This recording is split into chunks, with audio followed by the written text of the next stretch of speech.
voy en directo.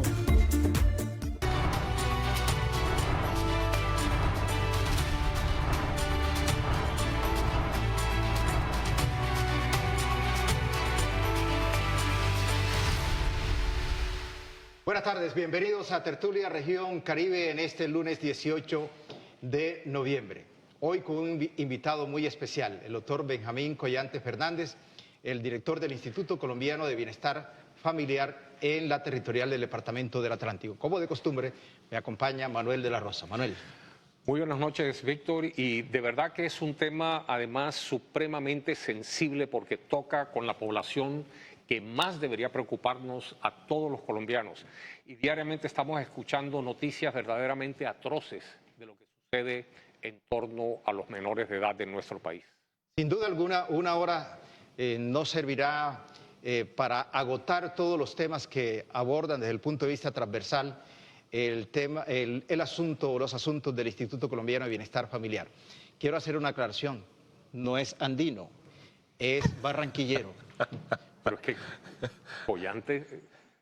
No, lo aclaro por la pinta, pero lo que pasa es que demoró 20 años, vino. 20 años en la ciudad de Bogotá. Y nos ha sacado el páramo de encima, ¿no? Así es. Doctor Benjamín, gracias por estar aquí presentes. Víctor, Manuel, muchas gracias a ustedes por brindarme esta oportunidad de dirigirme a toda esta teleaudiencia, a todo el pueblo caribe y a todo el pueblo de Colombia para un tema, como lo dijo Manuel y como lo dijiste tú, supremamente importante, que es nuestra niñez. La primera declaración que usted nos dio en radio, usted dijo, no seré un director de escritorio. Así es. Y así es porque la infancia no necesita funcionarios de escritorio. La infancia en nuestro país necesita funcionarios de la calle, funcionarios que estén atentos a toda esta problemática. Yo paso prácticamente todo el día en la calle, voy a los municipios, voy a los centros de desarrollo infantil, en fin, en donde quiera que tenemos una situación compleja, donde quiera que nosotros necesitamos hacer presencia, así lo hice. Y como lo llamé ya después de haber hecho esa declaración por primera vez sobre 4 ejes fundamentales, el primer eje fundamental era el ICBF a la calle. Y eso es lo que estamos haciendo. Y eso es lo que hoy hicimos también en compañía del señor viceministro del Trabajo, el doctor Carlos Alberto Baena, quien esta mañana estuvimos haciendo un recorrido importante. Y bueno, para eso vinimos, después de 20 años de estar en Bogotá, como lo dijo Manuel, y aquí estamos trabajando por nuestra niñez, por nuestros adolescentes. ¿Qué lo hizo postularse para este cargo? Manuel, después de vivir 20 años en Bogotá, mis hijos son bogotanos, siempre pensé en el famoso regreso del salmón. El salmón desova, luego se va, pero regresa. Por eso esas pescas milagrosas, importantísimas, cuando él retorna a su sitio original.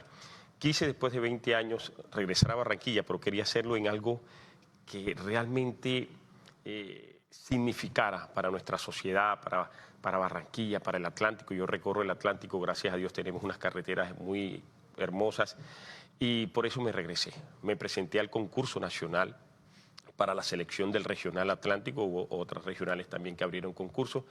Y bueno, yo creo que ese esfuerzo durante tanto tiempo dedicado a la academia, yo era profesor de 4 universidades en Bogotá, presenté 3 proyectos de ley que hoy son leyes de la República, como la ley 1523 de gestión del riesgo, la ley de bomberos, que es la 1575, la ley del voluntariado, que es la 1505. Creo que toda esa experiencia quería traerla aquí a Barranquilla, al departamento, a la niñez. Y siempre pensé en qué volvería yo a Barranquilla. Y me hicieron ofertas para regresar como secretario de despacho, un par de gobernadores, pero pensé que no era el momento. Hoy, cuando ya había madurado la idea, acepté. Hubo un momento en que dudé porque yo ejercía un gran cargo en Bogotá. Yo era el director jurídico de la Unidad Nacional para la Gestión del Riesgo de Desastres, oficina que fue certificada por la Agencia Nacional de Defensa como la mejor del sector presidencia, y me fue muy bien, de verdad que sí, y había que regresar a mi tierra, a mi bella Barranquilla, a compartir con ustedes, a compartir con todos los amigos y con mi familia principalmente, con mi madre, mis hermanos que viven acá. Director, queremos invitarlo a que usted vea un corto trabajo de campo. Hicimos un trabajo de campo por estos días. Son unas imágenes que reflejan lo que acontece diariamente en las calles de la ciudad de Barranquilla.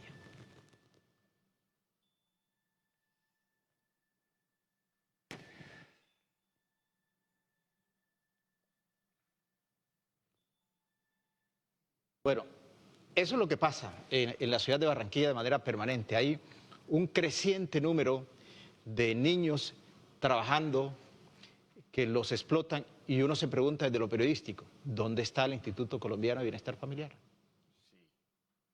Esa es una pregunta que nos hacemos todos los que de pronto no conocemos con mucha claridad la responsabilidad de lo que es la niñez. La niñez no es responsabilidad exclusiva del ICBF. La niñez, los adolescentes, es una responsabilidad del Estado, de los entes territoriales, de los alcaldes. Nosotros como ICBF tenemos el programa más grande en el país y de hecho el presupuesto para la niñez supera los 5 billones de pesos. Estamos hablando de una cifra descomunal que muchos ministerios la desearían, pero nosotros tenemos una inmensa población que tenemos que atender.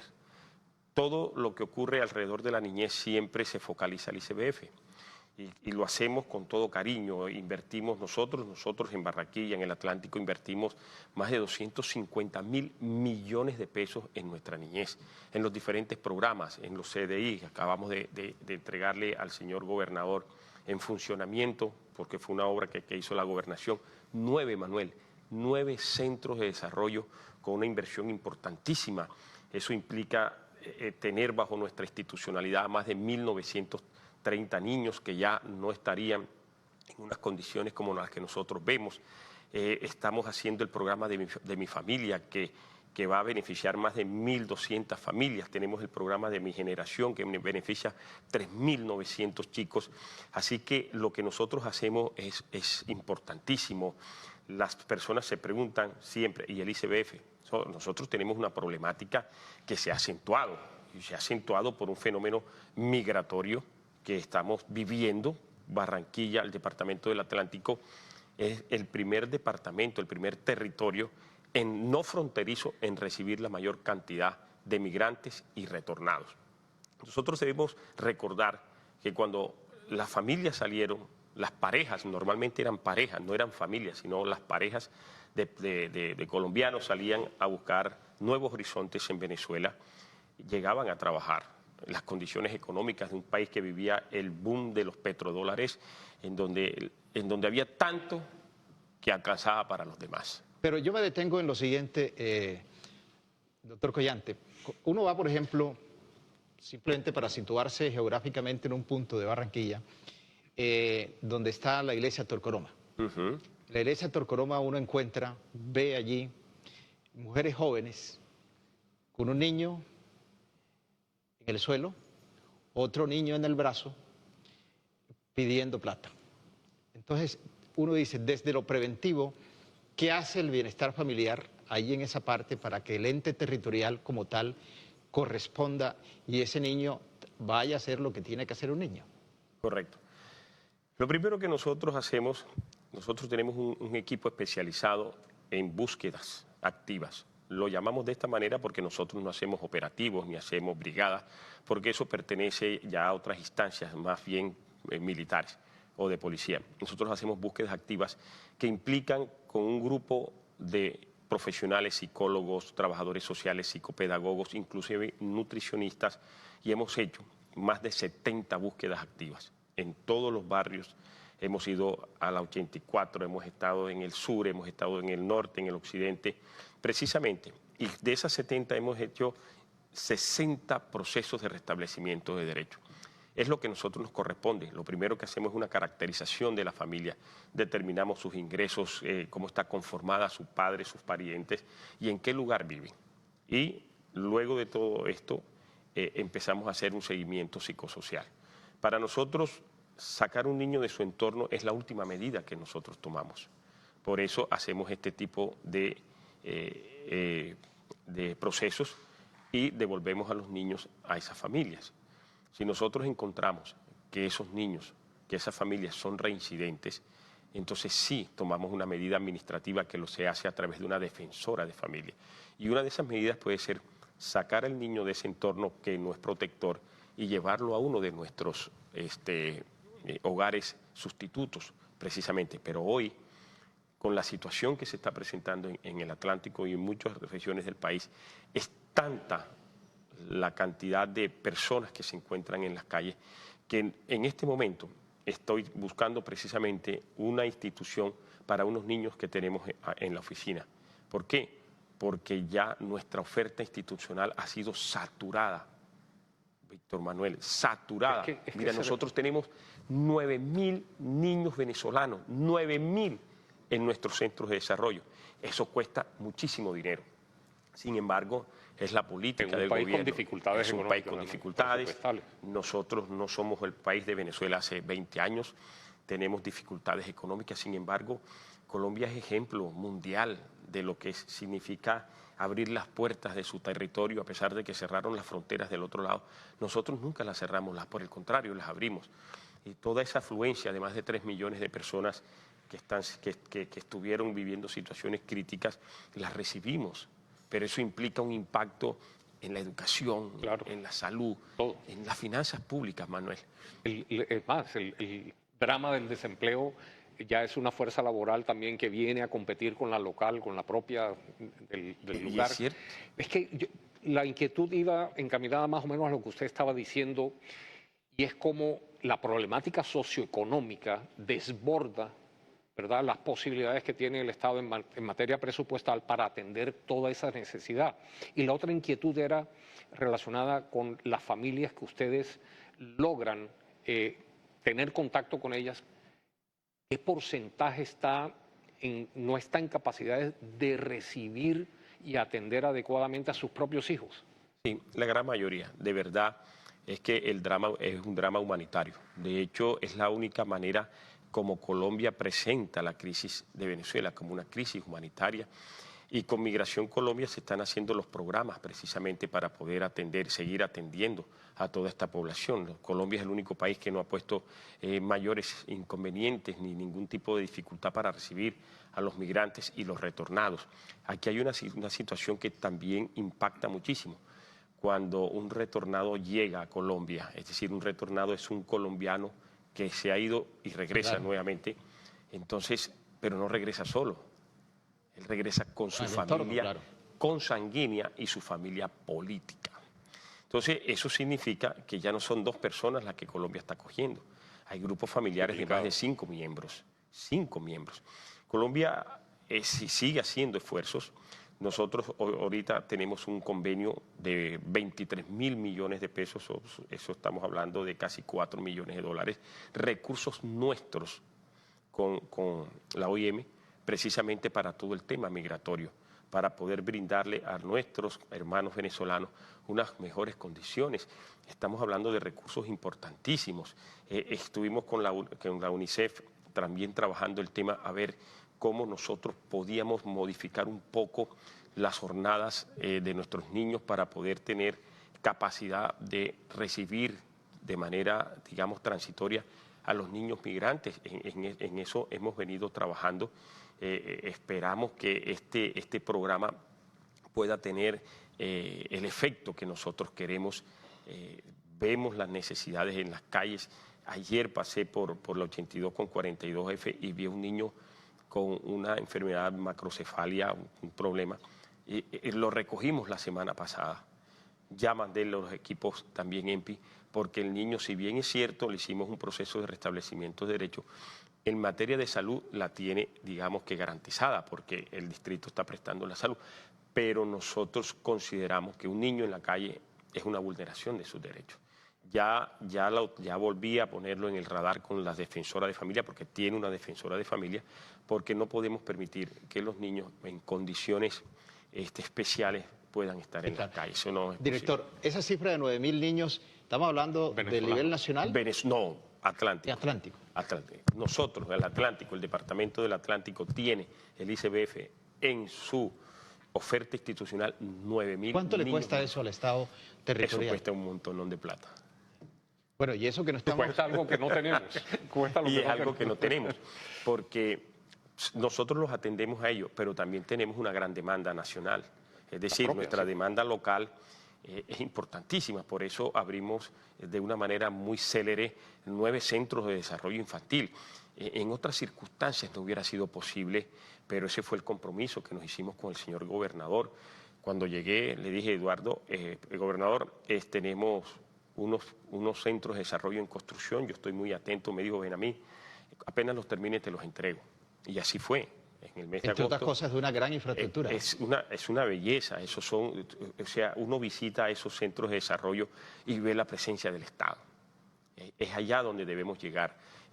Son unos entornos que tienen unas coordinadoras psicopedagogas, que tienen unas nutricionistas, que tienen unas madres en tránsito, que llamamos gestoras o agentes educativos.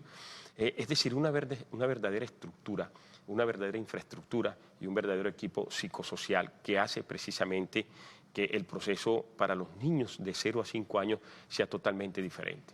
Bueno, en momentos en que estamos al aire con este programa, hay un brote de xenofobia en el municipio de Juan de Acosta, porque un costero fue asesinado, se le atribuye a un venezolano y eso ha generado un clima hoy muy delicado en el municipio.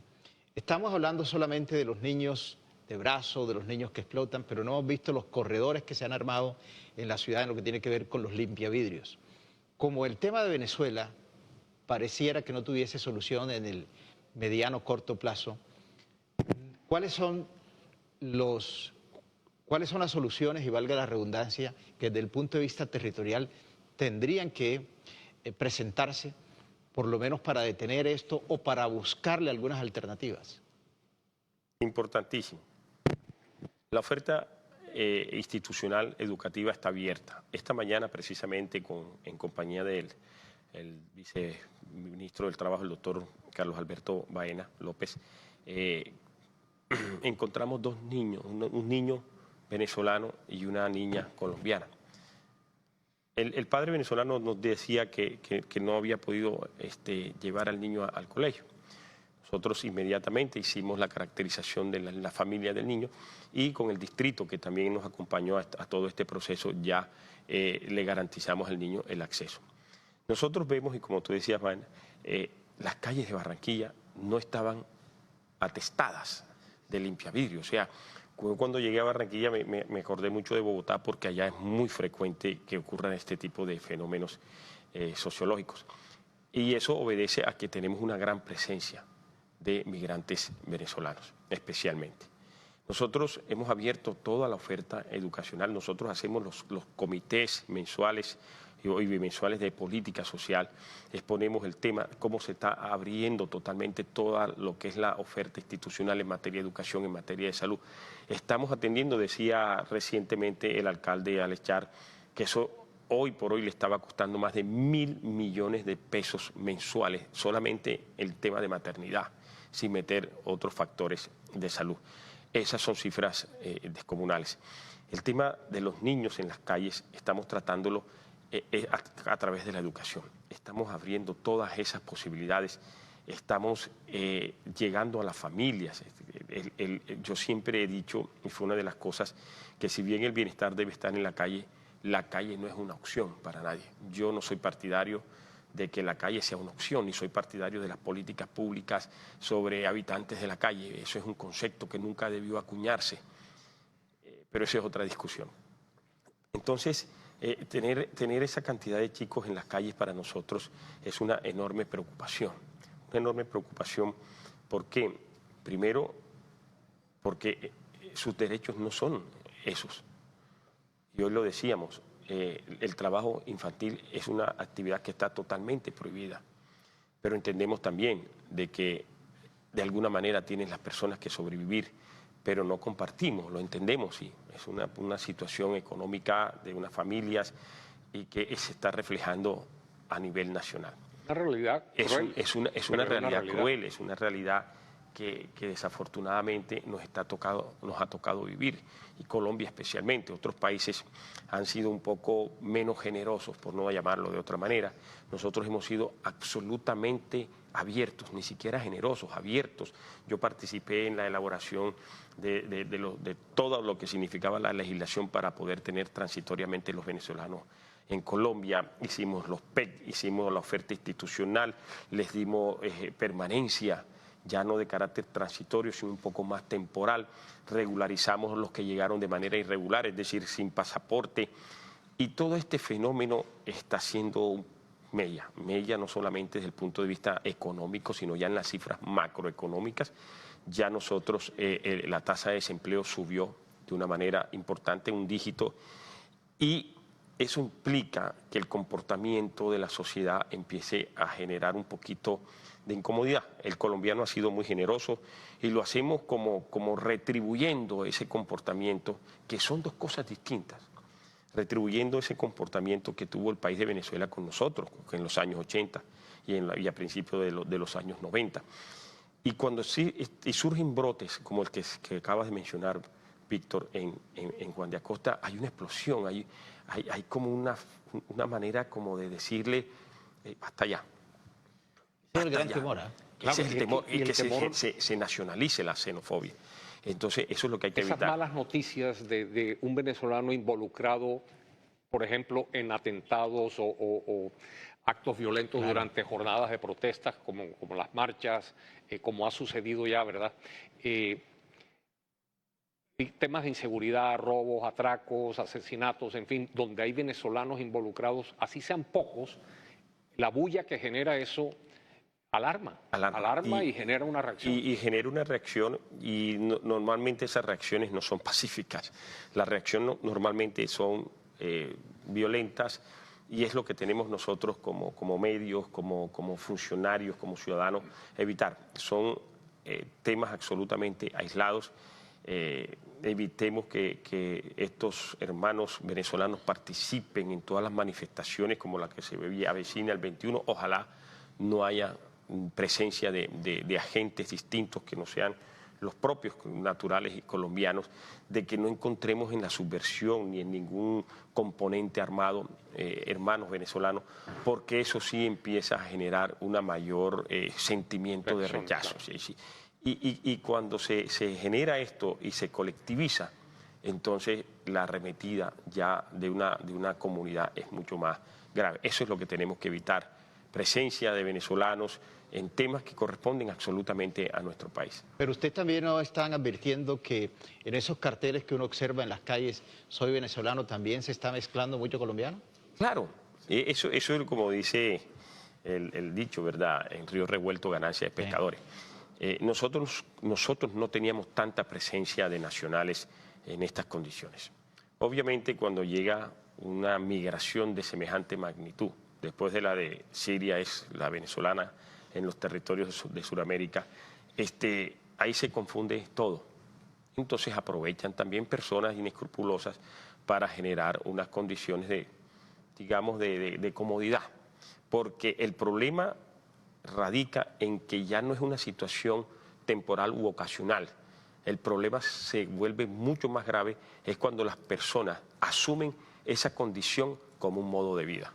Entonces ya no está pensando en hacer una actividad distinta, está pensando en seguir en una actividad que no le está generando absolutamente nada, sino simplemente ubicarse en un semáforo en cualquier parte, esperar que las personas le apoyen, le colaboren, pero que eso es contraproducente. Es decir, nosotros con el distrito arrancamos una campaña de que la mejor manera de apoyar es decir no.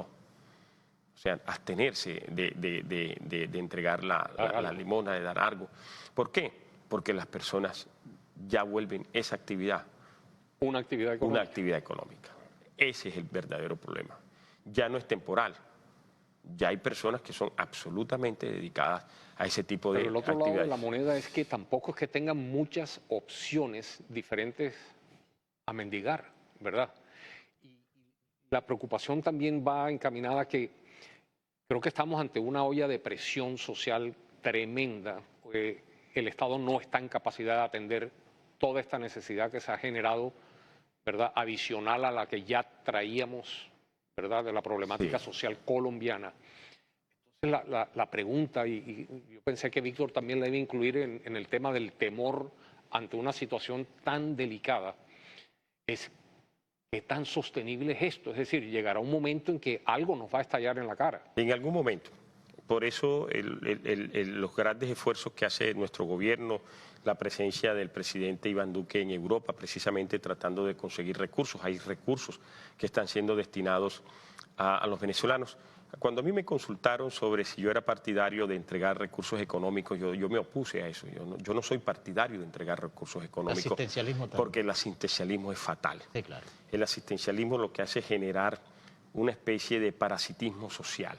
Yo tengo mis reservas con los subsidios, tengo mis reservas con las políticas del habitante de la calle.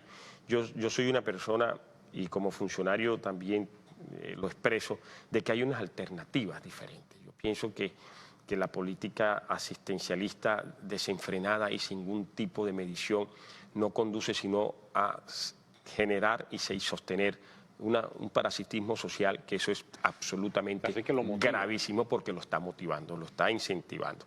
Entonces, ese tipo de condiciones para mí no son las soluciones de las cosas, pero bueno, lo hicieron.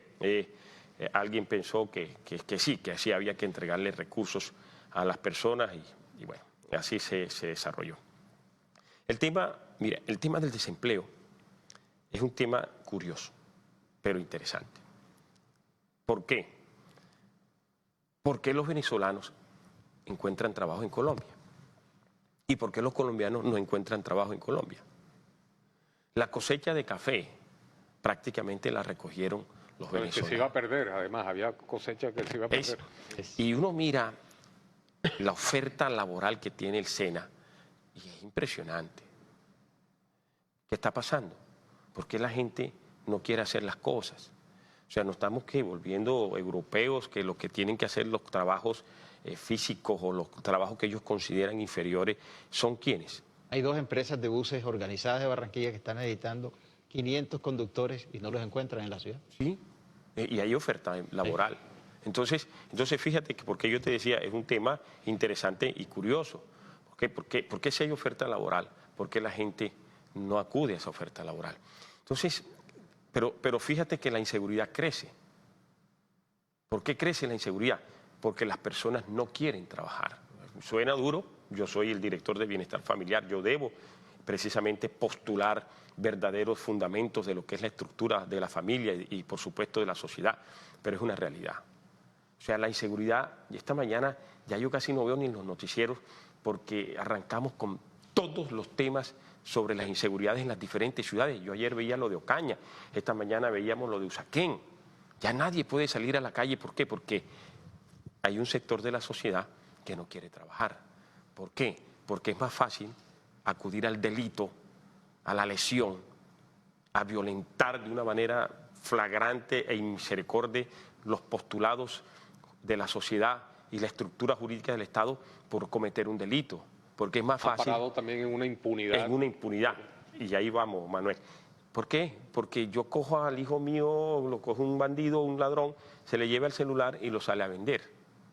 Entonces, a ese señor lo llevamos donde un juez, lo llevamos a la justicia y por tener un sistema que está muy mal diseñado, y se lo digo a los abogados, yo soy abogado, mal diseñado, con una serie de un garantismo impune, porque ese es nuestro actual sistema, porque es una mala copia del sistema acusatorio anglosajón. Nosotros teníamos un sistema inquisitivo y pasamos a un sistema acusatorio en donde no tenemos esa cultura ni esa vocación. Entonces damos una serie de garantías que se constituyen en una verdadera impunidad.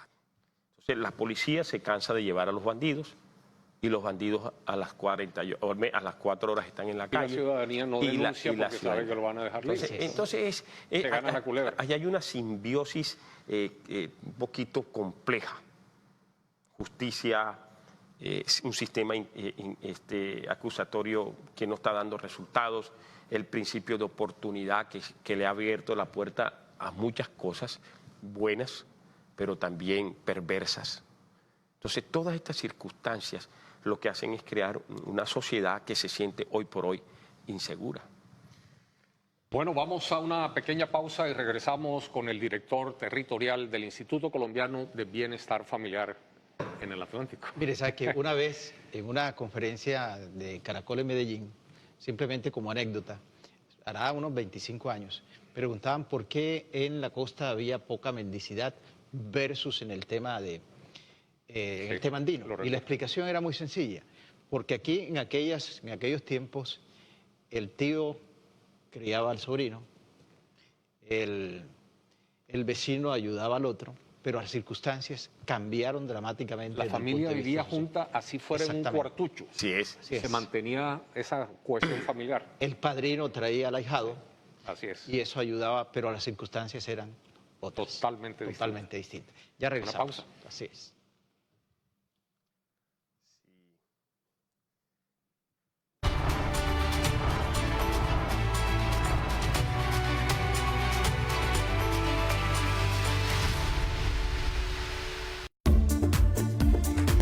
Ya volvemos. Desenreda tu mente, aprende a controlarla y ponla al servicio de tus metas y desarrollo personal. IPS CESAM, excelente servicio, accesible sin intermediación. Pregunta por el programa de apoyo a la salud mental municipal 300-349-3000, 315-743-4941, 357-6952 y 357-3477.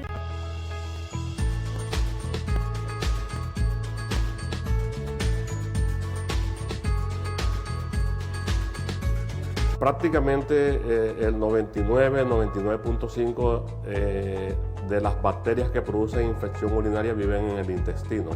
Aproximadamente un 80-85% de infecciones urinarias, sobre todo en las hembras, que son por contaminación. Es fácil que pasen bacterias de intestino a las vías urinarias, pero te va a quedar un porcentaje importante, aproximadamente el 10% de niños y niñas con malformaciones, que esa es la parte donde queremos hacer énfasis del por qué se deben estudiar las infecciones urinarias. Luego que tú descartas, o cómo descartas que esas infecciones urinarias no son por contaminación, bueno, ya existen una serie de estudios, ecografía renal, uretrocistografía miccional, etcétera, etcétera, que es lo que tú vas a usar para descartar que las infecciones urinarias no sean por alguna malformación que esté presentando ese niño o niña. Es bien importante educar a los padres sobre cuáles deben ser los hábitos de higiene que se deben implementar en la casa para evitar esa serie de contaminación. Las niñas sobre todo deben bañarse 2 veces al día y deben asearse sus genitales con jabón. Educarlas que aguanten lo menos posibles las ganas de orinar. Educarlas que cuando se sienten en el vaso a orinar duren un rato prudente en el vaso para que ellas aprendan a vaciar bien la vejiga. Eso hay que enseñárselo a las niñas ya que entienden de ese proceso, pero hay que educar bien a la mamá, al papá, porque las infecciones urinarias las puedes comenzar a ver.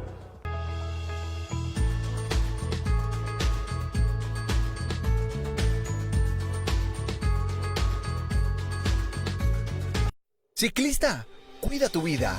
Usa el casco, el chaleco y las luces intermitentes. Por ti y tu familia, sé visible. Alcaldía de Barranquilla, capital de vida. ¿Cómo detectar un problema en tu servicio de cable Éxito? Conecta el módem a la energía eléctrica y verifique que la luz del power esté encendida y en estado fija. Para verificar la señal debe estar fija la siguiente luz que puede decir DS Receive o simplemente mostrar una flecha hacia abajo. Si la luz es fija, ¡felicidades! Ya recibe de nuestra señal y su módem está listo para transmitir. Si la luz se encuentra titilando, deberá llamar a Servicio Técnico.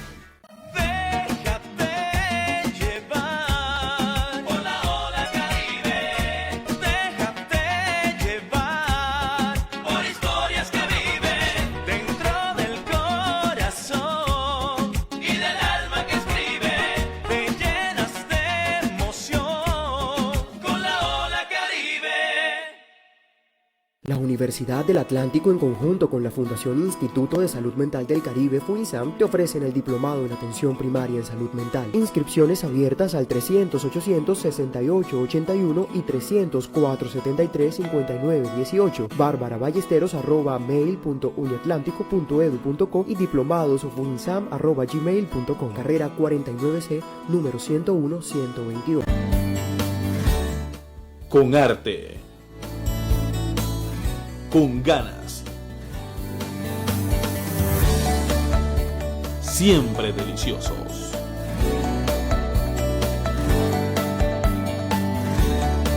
Dupin, dilo como quieras. Solo ten presente que aquí está para ti. Regresamos.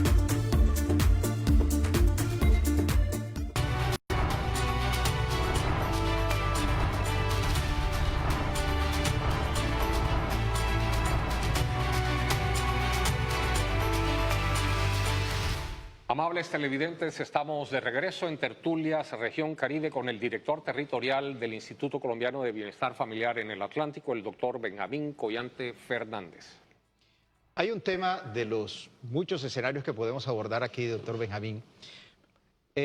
Cuando uno examina las estadísticas sobre criminalidad, capturas, hurtos, esto es un tema nacional, pero ubiquémonos en lo territorial. En la ciudad de Barranquilla, el departamento del Atlántico, encuentra que la mayor parte de las personas que asesinan producto de la delincuencia o que están o que son capturadas en hechos delincuenciales están entre 18 y 24 años. Y uno dice, bueno, el país, la juventud se está matando. La pregunta concreta es, desde el punto de vista de intervención social, ¿ustedes qué labor hacen desde lo misional a ir al núcleo familiar para ayudar a resolver este tema que me parece que es dramático? Hay una edad verdaderamente crítica en el ser humano, especialmente nosotros los hombres que tenemos los mayores índices de criminalidad a nivel mundial. Y es esa, entre los 18 y los 24 años. Esa edad es donde el joven que no ha tenido una orientación, una escolaridad, tiende a realizar conductas delictivas. Por eso nosotros, nuestro principal programa se focaliza es en la primera infancia, digamos, de 0 a 5 años. Lo que no se haga en esa edad no se va a volver o no se podrá recuperar.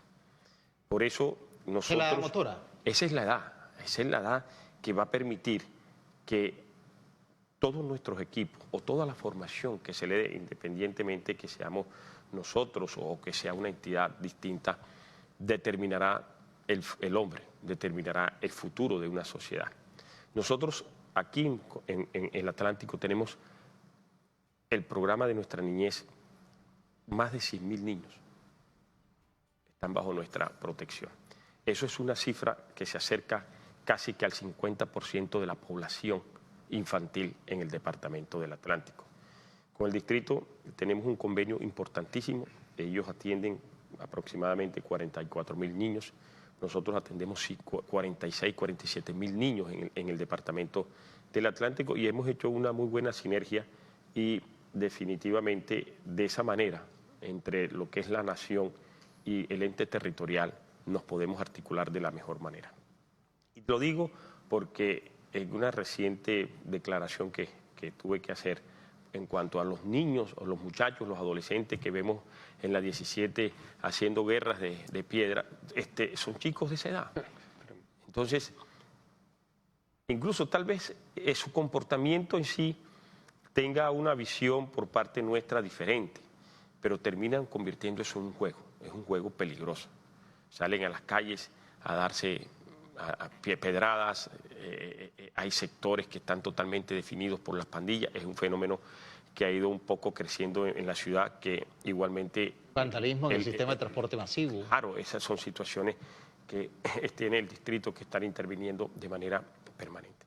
Entonces, lo que nosotros hacemos es precisamente atender esa población, generar una verdadera formación y luego llevarlo a la escolaridad.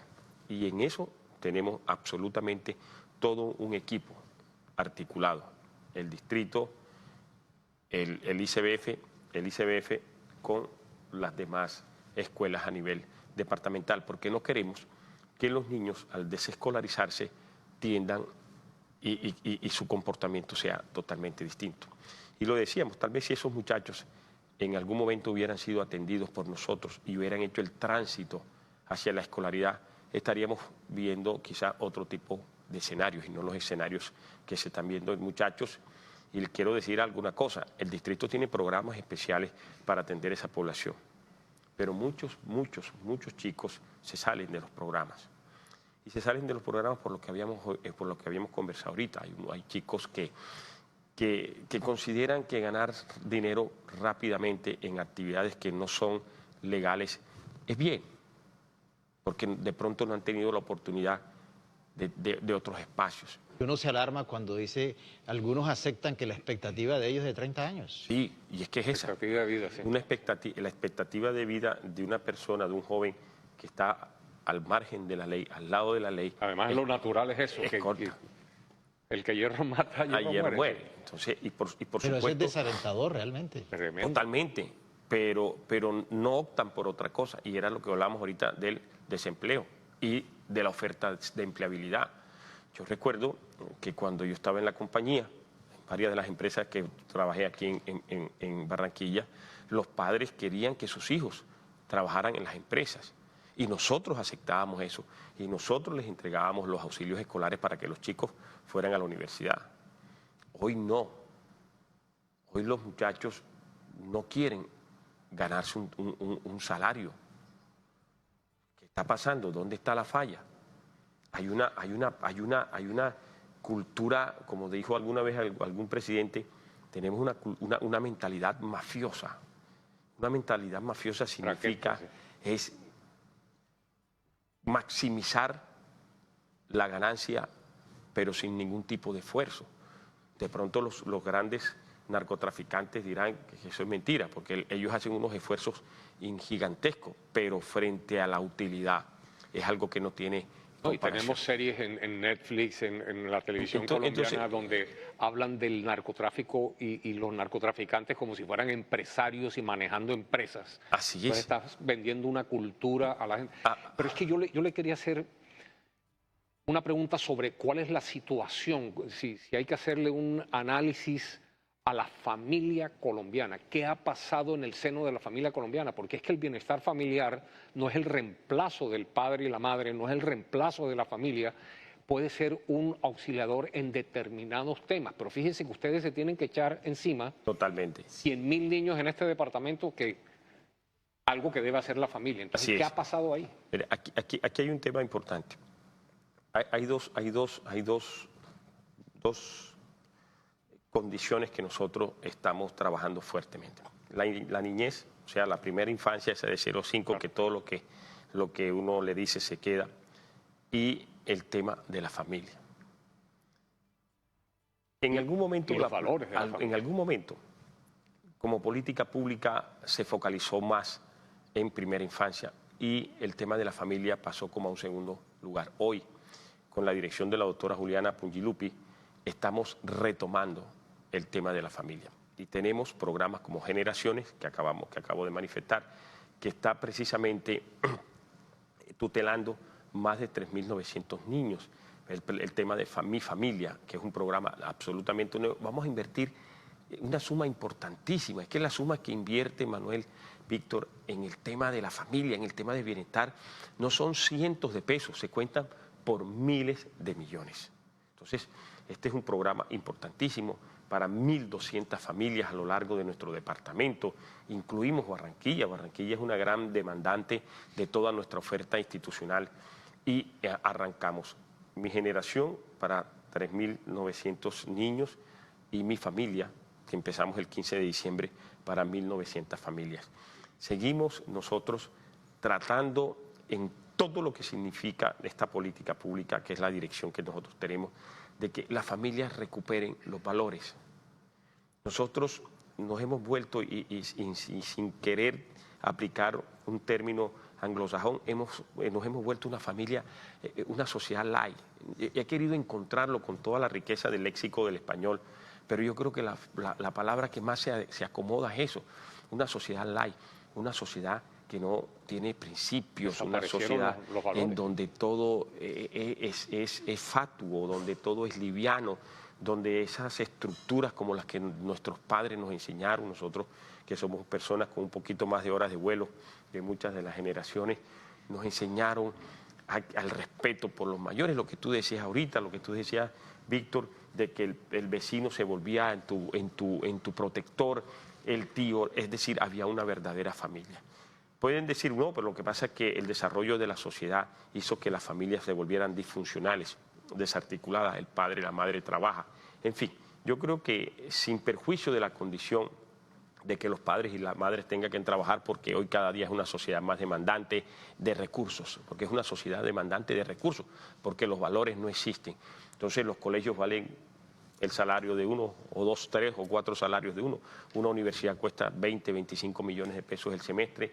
La mamá, el papá tiene que dedicarse exclusivamente a trabajar y ahí es donde empiezan precisamente a desvanecerse todo lo que es la integridad familiar. Estamos tratando de recuperar eso, estamos mandando un mensaje fuerte, estamos trabajando en la alianza, la gran alianza contra la violencia hacia nuestros niños, hacia nuestras niñas, hacia nuestros adolescentes, que es lo que queremos, que es lo que persigue nuestra directora, podamos tener unos entornos saludables, unos entornos protectores. Mira, me decía Manuel ahorita, antes de que empezáramos este programa, de los niños que se han muerto en los arroyos. O sea, ¿dónde está la familia? ¿Por qué un niño...? Los abuelos decían, me echó tierra en los ojos cuando uno se desaparecía de la vista de ellos y no se daban cuenta. Los niños son así. ¿Y qué ha ocurrido? Tenemos ya un niño como José David Morales, 4 años, por supuesto, él no le opone resistencia a un torrencial, que es el caudal de un arroyo corriendo de una manera. Los chicos que salen y desafortunadamente no regresan a casa. Eso es lo que yo le decía a la familia. Sí, entendemos de que cada día es una sociedad demandante de recursos, pero una sociedad demandante de recursos es una sociedad que se va olvidando pero de los no principios. es hora, y puede sonar duro, director y Manuel, ¿no es hora de abrir una gran discusión sobre el control demográfico en Colombia? Obvio. Y lo digo sin titubeos y sin moralismos de ninguna naturaleza, a pesar de que yo soy un hombre formado en una familia católica, que tú conoces, Manuel y Víctor, compañero de Juan, tu hermano de la universidad, y ambos sabemos qué clase de familia. A Manuel lo conozco hace muchísimos años. ¿Desde que naciste? No, tampoco. De que jugaba golf allá en el Caujaral con todos sus amigos y todas estas cosas. Y realmente tenemos que empezar a repensar en lo que es la planificación familiar, de verdad. Hoy por hoy nosotros contamos, una sociedad cuenta con muchos más mecanismos para la planificación. Sí, y sin embargo, es un contrasentido, resulta paradójico que cuando con mayor facilidad puede haber planificación, tenemos un fenómeno del embarazo de adolescentes. Pero yo no le quiero llevar la contraria porque, porque es un debate que yo creo que sí vale la pena, pero no podemos enfocarnos como si el problema es la explosión demográfica, porque también estamos viendo en familias donde el tema económico no es un problema, familias disfuncionales con hijos que no tienen nada en la cabeza, supremamente light, ¿verdad?, que lo único que les interesa es el último celular de alta gama, los zapatos de marca tal, los tenis, en fin. Lo que usted definía de la sociedad nuestra es verdaderamente alarmante, y no solo la colombiana, la universal.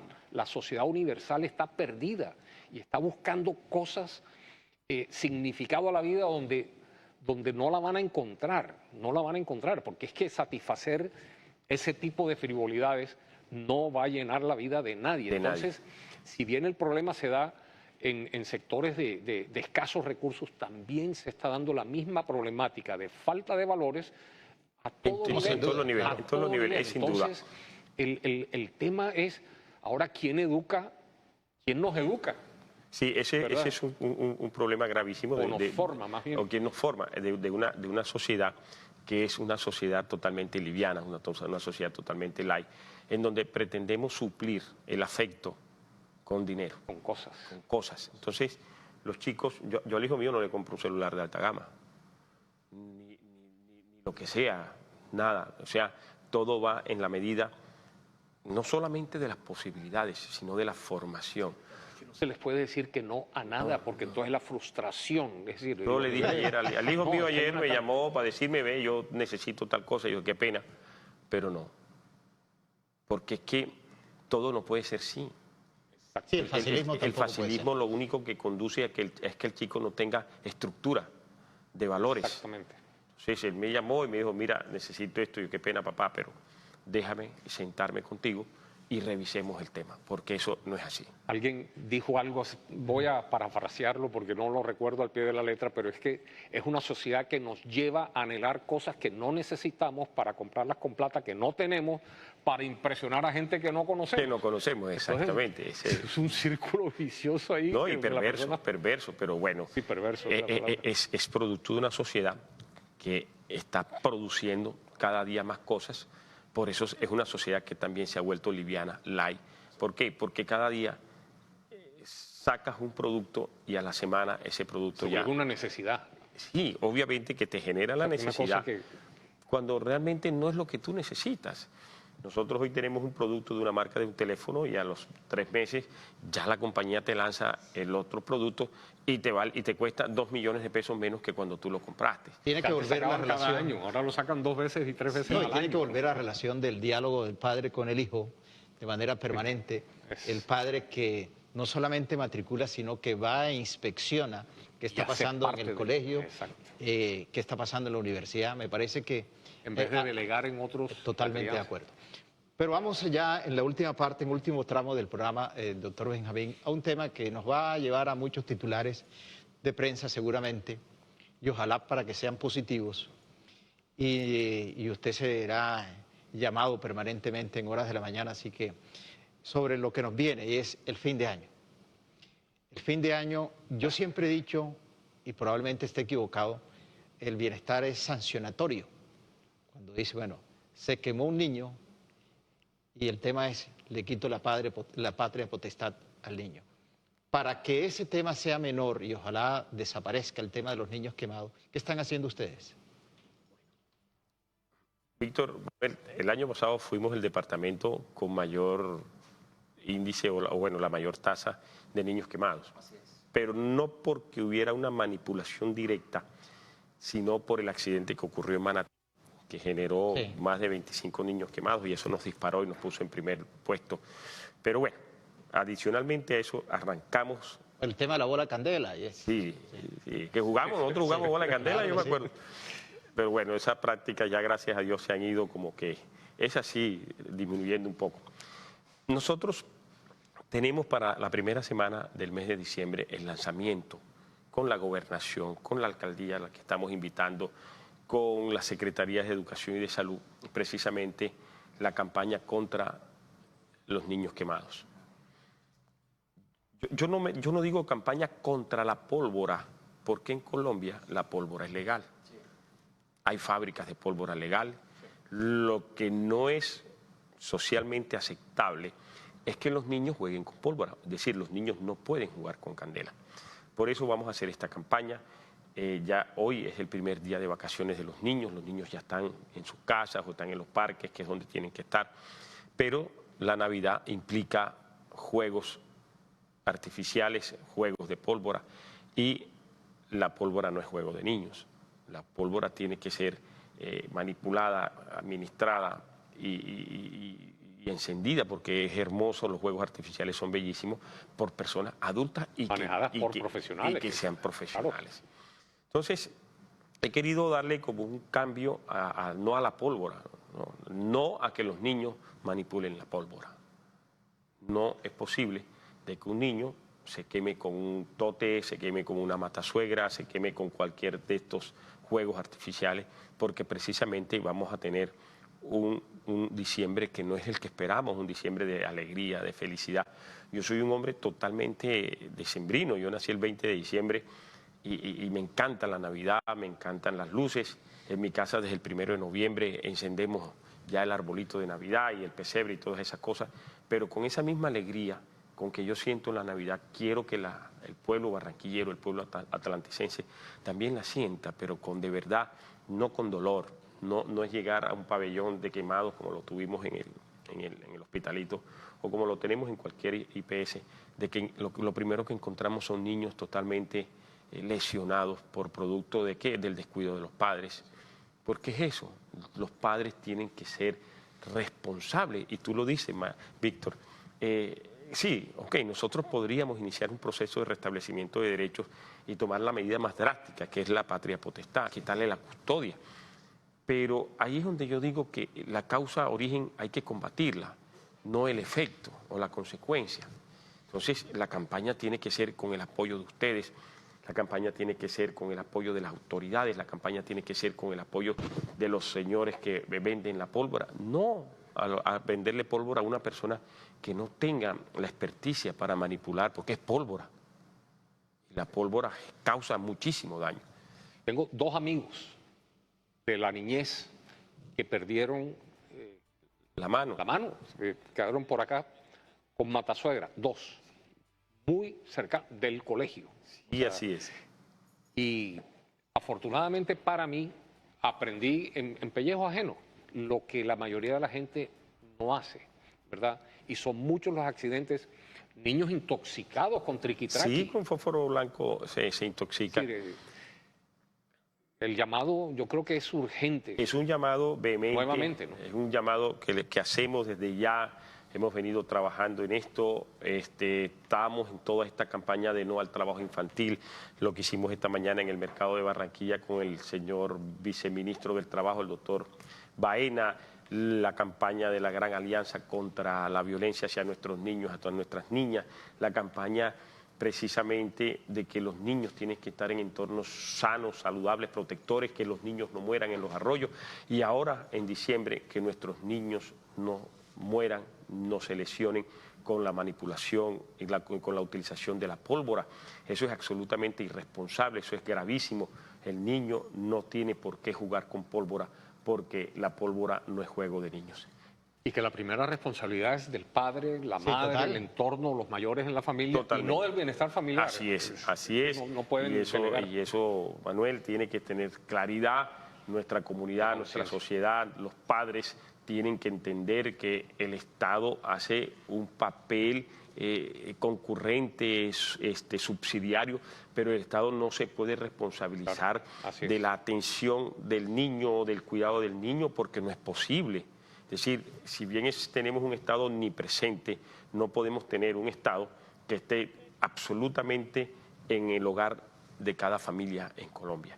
Por eso, padres, el llamado es un llamado cordial, afectuoso, es un llamado navideño de que procuremos y evitemos y garanticemos que nuestros niños no vayan a sufrir ningún tipo de lesión por causa de la pólvora. La Navidad es para disfrutarla, la Navidad es para gozarla, para escuchar villancicos, para que los niños jueguen con sus juguetes y para que tengamos una familia y un año que termine en paz, en tranquilidad, y no con la tragedia de un niño en un hospital o en el cementerio. Bueno, como lo dijimos al inicio de este programa Tertulia Región Caribe, muchos temas se iban, como evidentemente se han quedado en el tintero, porque todo lo que tiene que ver con el Instituto Colombiano de Bienestar Familiar, en la alta dimensión que de los asuntos que maneja, de verdad son de mucha complejidad. Bueno, quedamos en deuda porque creo que este programa hay que repetirlo desde los CDI. Yo los conozco casi todos, la infraestructura física las conozco, son unas infraestructuras hermosísimas, ahí se ha hecho mucha inversión y me quedan 2 cifras que realmente le prenden las alarmas a uno. 9.000 niños venezolanos atendidos en este momento por el Instituto en el Atlántico y 100.000 niños que hoy adicionales están prácticamente subsistiendo por los recursos del Estado a través del ICBF. Doctor Benjamín, gracias por estar aquí presente. Víctor Manuel, siempre como su amigo que soy, como funcionario público que me corresponde atender los a ustedes como medios de comunicación y de los cuales tengo una gratitud inmensa porque es la única manera en que nosotros como funcionarios podamos extenderle la voz a toda esta comunidad, a todos nuestros televidentes, a todas las personas, a la sociedad, porque realmente la labor que hace el ICBF es gigantesca, pero no sería visible sin ustedes, no es posible. Esa es nuestra responsabilidad también. Gracias, de verdad, de corazón, con afecto, con cariño, Víctor, Manuel, y como siempre estaremos con las puertas abiertas para recibir cualquier invitación, requerimiento. Magnífico programa. Bueno, y usted y yo, y se pregunta, seguramente invitaremos al doctor Callante, queda una discusión abierta. Si el país hoy requiere un gran debate sobre el tema del control demográfico. Yo sí creo que sí. Sí. No, yo también estoy de acuerdo con usted. De pronto, más allá de las clases más necesitadas. Sí, sin duda alguna, sin no, yo duda. no estoy poniendo, yo no estoy hablando de capas sociales ni nada. Definitivamente hay gente que no está capacitada para ser padre o madre de familia. Bueno, feliz tarde, noche. Ya volveremos a la próxima semana con este espacio Tertulia Región Caribe.